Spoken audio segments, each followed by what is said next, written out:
Hello everyone, welcome once again to Arrow Discussions. I'm Captain Logan. And I'm Eric. And Eric, today we're going to talk about the 6th episode, Legacies, which personally I thought was the weakest so far. Yeah, I think this is the worst episode they've had. It was really disappointing. There are definitely things I like about it, and I kind of want to start there. I wasn't completely down on the Royal Flush Gang. I like some things about how they did that. I kind of wish that they had sort of been more royal, if you know what I mean. One of the things I always liked about... making them poor people didn't really work for the characters.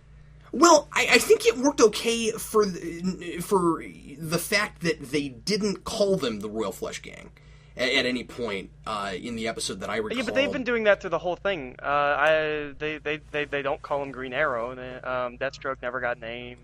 They did call Deadshot. Yeah. Although, according to you, he wasn't even Deadshot, so... Yeah, so... So maybe that was even more of an insult to you that they actually called him that. But anyway, I don't know. I kind of like the subtlety China White didn't get called China White. Yeah. I kind of like the subtlety, though, of having a gang, if you just forget what the Royal Flush Gang was, of having a gang that wear a family of playing cards on their faces that are a family and aren't actually called that, so that if you don't know the Royal Flush Gang, you could kind of deduce that through the episode and go, oh, that's kind of clever, they're a family, and they're wearing a family of playing cards. So we've made fun of the fact that...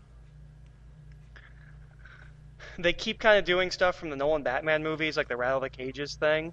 Right. They just did the opening of Dark Knight without the Joker. I kind of thought that too, yeah. I was like, well, they are bank robbers. Like, I don't know if they could do this scene differently, but I don't know. It's really similar. I think that there were some definite inconsistencies from previous episodes, and we should definitely talk about that. One of the most irritating, in my mind, just being that I couldn't tell where the island stuff happened, like in succession, and if the whole hallucination of his father was handing him a gun was supposed to be after what happened last episode, I have a huge problem with that. Now, I my suspicion is that it's probably supposed to be like one of the first things that happens when he gets to the island, but so far it's all been linear, so that's problematic because then it should have been either denoted or it should have come earlier. It feels really weak to put this right after he just went through torture and decided to come to his mission and everything. And I couldn't figure out, because the thing that made me go, maybe this is set before, was I was like, where's the Asian guy? Yeah, Oliver was definitely by himself. Yeah, I have no, it's and not only that, but it's the weakest cut to the title, like cliffhanger they've had, where his dad shows up. Teaser. Right. And he's like, hello, Oliver. And it's like, Arrow. I was like, well, it's a hallucination. Like you're not fooling anyone. Yeah, and the last and if you were fooling someone, I would lose respect for your show. Yeah, exactly. I mean, the previous 2 episodes, the teasers had me so hooked in and ready to watch this show. Yeah, they were definitely like throw some popcorn in your face kind of teaser, like sit back, you're ready for a ride kind of teasers. And this one, it was like it's a hallucination, obviously, because if it's anything else, that's goofy. I do want to say that I feel that while this is the worst episode of the series, if this had been like episode 2 or 3, it wouldn't have felt as bad as putting it after 4 and 5. No, because there's been such the strongest the show's ever been. Yeah, there was such a progression. I felt like the show had been like really moving forward. It had this great forward momentum, not just of pacing, which this episode was much slower paced, also, which was a problem.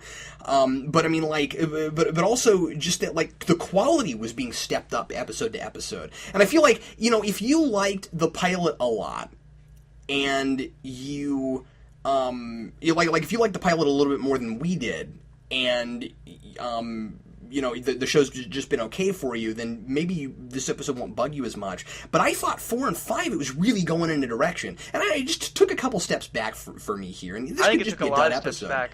I think when we talked about this the other day, the thing that you said that I thought was spot on was that this is the first episode to feel like a CW show. It really does, and the biggest thing that makes it feel like it belongs on the CW, and we said from the beginning that this could be on another network. It's smarter than CW. Not this week. I felt like, especially with the stuff with Merlin and with Thea, didn't work.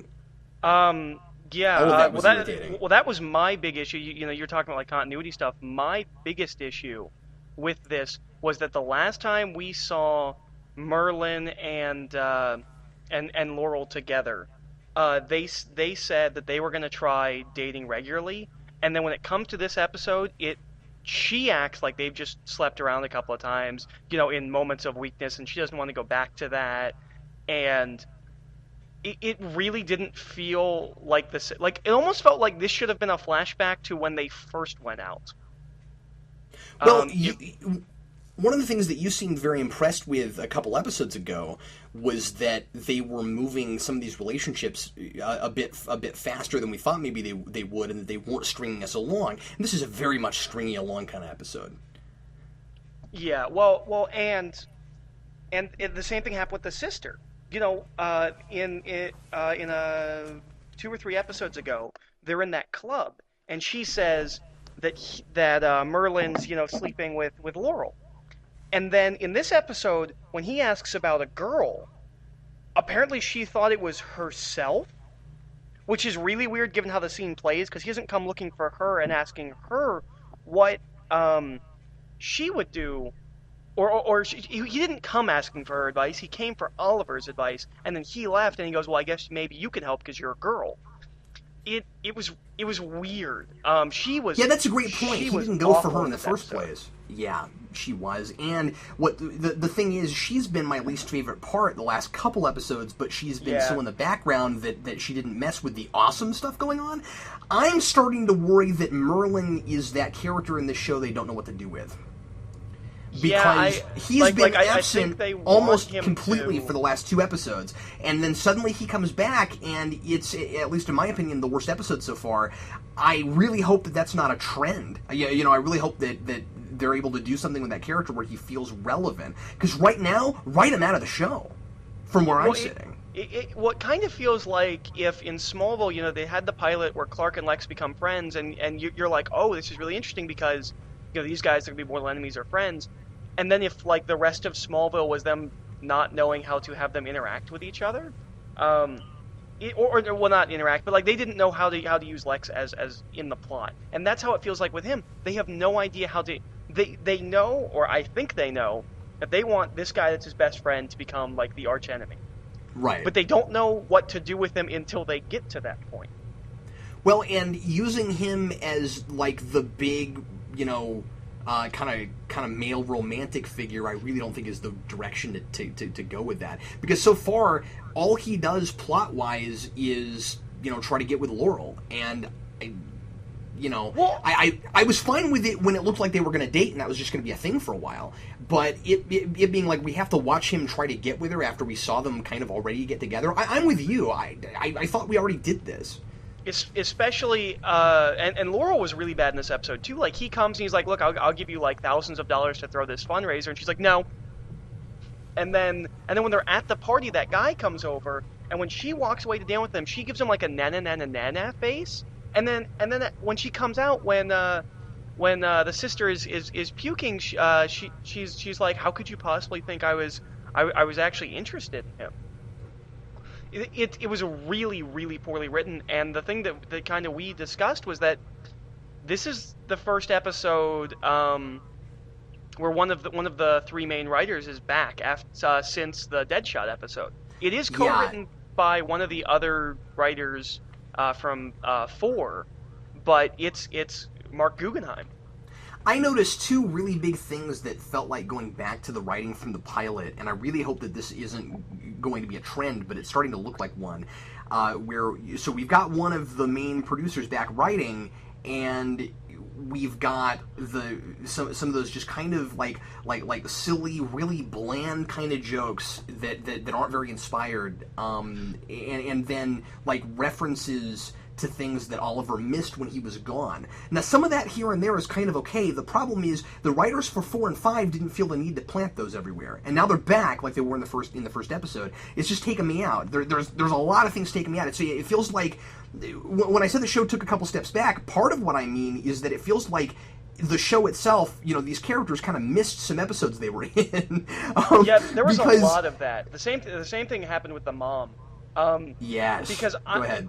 Because the mom really, really bothered me this episode where she acted like he was being so unreasonable. This guy that's been on Desert Island for 5 years doesn't want to be part of this boring social engagement with people he doesn't like, and she acted like that was such a slight against her. And it doesn't work at all because we, the audience, know she's a bad guy, and we don't feel bad for her. So yeah, exactly. It really didn't work. If she was just a character that we were already supposed to feel sympathy for and wasn't kind of the sort of in the background bad guy for the season, and maybe I shouldn't go that far, maybe she's not quite that, but if we didn't know that she was kind of plotting some things against Oliver here and there, like that last scene might have been okay. Right. Because I sort of, I like little nuances like she picks up a knife and tries to cut into the hamburger because she's a rich hoity-toity person and that's what they do. Right. And Oliver's like, no, pick it up and eat it. In a different episode, in a better written episode, that would have been a good detail. But there, it just didn't really work.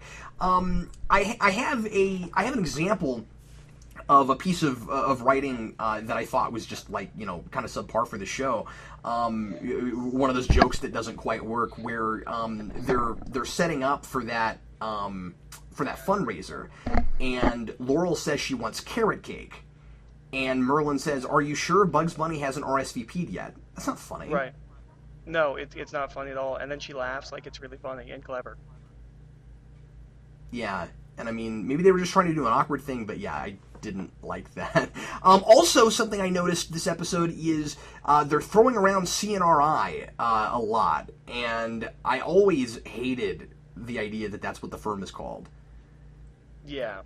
Because because it sounds like canary, and again, we hadn't heard it very much up until now, but one of the main producers on the show is back, so they're forcing this clever thing down our throats that's not clever at all. Anyway, I hate that.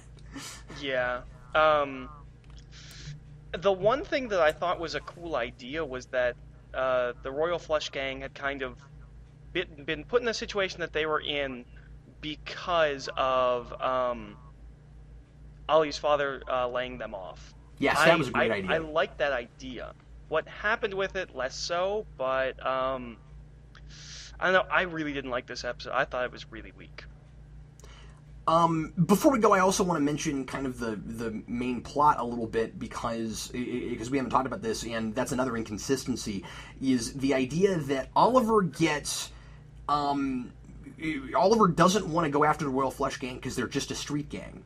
It's just street crime, and yes, he's trying to go after the bigger stuff, and he says, well, they're a symptom, and I'm trying to cure the disease.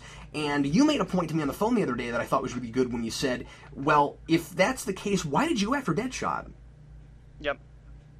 Because he goes after him before he goes after his stepfather.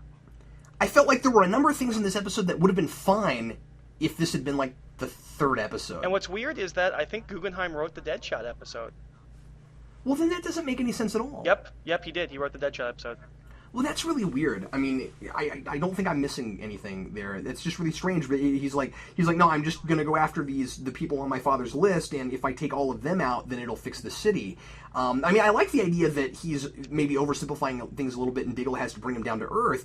But he already earlier on said, well, I'm going after Deadshot because even though he's not on the list, he's obviously as bad as those people just because he's killed somebody on the list. I don't feel like that same guy would be like, yeah, I'm not going after the Royal Flush Gang. Yeah.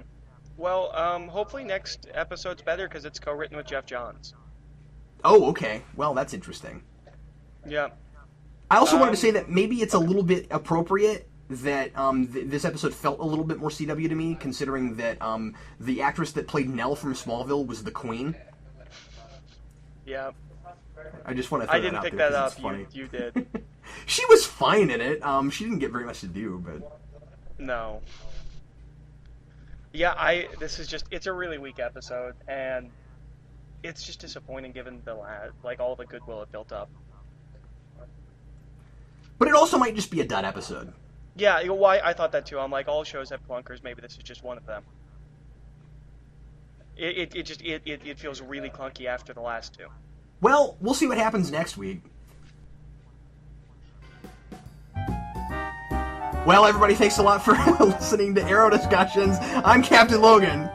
And I'm Eric. And we'll see you next time.